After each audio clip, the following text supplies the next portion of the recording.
शाह महमूद कुरैशी और अक़वाम मुत्तहिदा के secretary general मुश्तरका press conference कर रहे हैं। Refugees, you have recognized the contribution Pakistan has made, and we do recognize the contribution of the UNHCR. Your personal efforts and your institutional efforts are acknowledged. We feel that collectively we have to agree on a roadmap of repatriation, which is time-bound, which is supported by the international community and is well resourced. We also understand that there will be a pull factor that will make that possible, and Pakistan has contributed to that pull factor by facilitating peace and reconciliation in Afghanistan. They will only return if there's peace there. After all, they left because they were not, and once there's peace over there, hopefully the environment would be there. In our discussions, it's a very challenging world today. Pakistan has always been supportive of the UN system.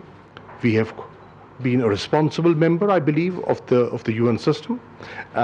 We have excellent cooperation with them, and I have reiterated our support more than ever before, because we understand how important multilateralism is and what an important role this institution can play for peace and stability. We are committed to the principles and objectives of the UN Charter, and we are also aware that there are elements that give preference to unilateralism over multilateralism, and one demonstration of that unilateral approach was seen on the 5th of August 2019. We've had a very frank and a very candid discussion on the Jammu and Kashmir situation. I have shared with the Secretary General Pakistan's point of view, Pakistan's concerns, and I've also highlighted to him what a challenging situation it has become post 5th of August. The illegal actions and unilateral actions taken by our eastern neighbor. I've also highlighted to him that how all shades of Kashmiri opinion, barring the BJP mindset, have rejected those actions. I've also pointed out the increasing ceasefire violations that have taken place post 5th of August, and that almost 200 days have gone by and the siege and the lockdown continues, and fundamental rights are being denied. I've thanked him for the statement made by his office on the 8th of August, reiterating the UN position on this internationally recognized dispute.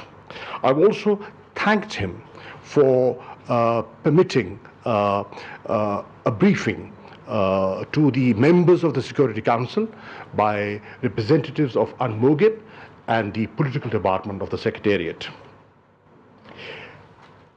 He is the custodian of the UN Charter, and as custodian we have certain expectations, and I have pointed out 7 expectations of him. 1, that he should reaffirm the binding nature of the Security Council resolutions. 2, underscore the need to respect fundamental rights. 3, urge our neighbor to respect the 2003 ceasefire understanding between us. 4, consider Pakistan's proposal to strengthen UNMOGIP which we feel has played a very important and continues to play a very important role. 5, ask the Commissioner of Human Rights, the UN Commissioner for Human Rights, to remain cognizant of human rights violations taking place over there, and to come out with the 3rd report. There was a report published in 2018, one in 2019, and now we feel the 3rd report should come out highlighting the current situation post 5th of August.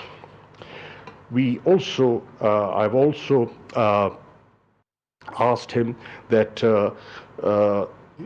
there should be freedom of movement for the UNMOGIP people to fulfill their mandate. There's no restriction on our side. There are difficulties on the other side, and he should look into it. We discussed the Afghan situation. We've discussed the efforts Pakistan has made to facilitate the peace process, and there's recognition for that, and they acknowledge. And today, we are being seen as part of the solution. There was a time when Pakistan was seen as part of the problem, but the pendulum has swung, and today the international community is seeing Pakistan as part of the solution.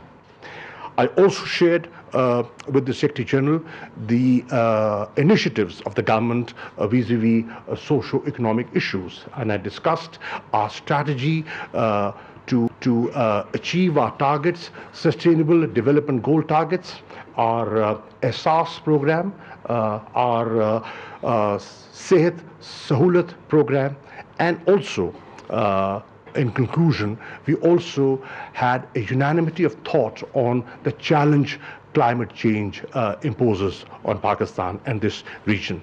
It was an excellent meeting, sir. Thank you for being here. Thank you very much. Honorable Minister, ladies and gentlemen, it is a pleasure to be back in Pakistan, a country deeply committed to multilateralism and to the United Nations. This is my first visit as Secretary General of the United Nations, but as High Commissioner for Refugees, I had the opportunity, I was fortunate to be able to visit this country several times. And as I said this afternoon in the conference on sustainable development and climate change, what I've seen as generosity, as solidarity in the Afghan people has created a love affair between the Afghan people and myself. And I would like to thank the government of Pakistan and Prime Minister Imran Khan personally for inviting me, as well as Foreign Minister Qureshi for his strong support of the United Nations. I have a full agenda, but there is a common thread to all my events and meetings here. It is simply this: to recognize Pakistan's outstanding generosity and solidarity over many decades, and to highlight its place in confronting some of the biggest global challenges our world faces today. I strongly believe it is time for the world to step back and look at Pakistan through a wider frame. One of the main purposes of my visit is to spotlight the real Pakistan with all its possibilities and potential. It is deeply rooted in Pakistani culture, from the vision of Muhammad Ali Jinnah to the philosophy of Allama Iqbal, to the music of Nusrat Fateh Ali Khan.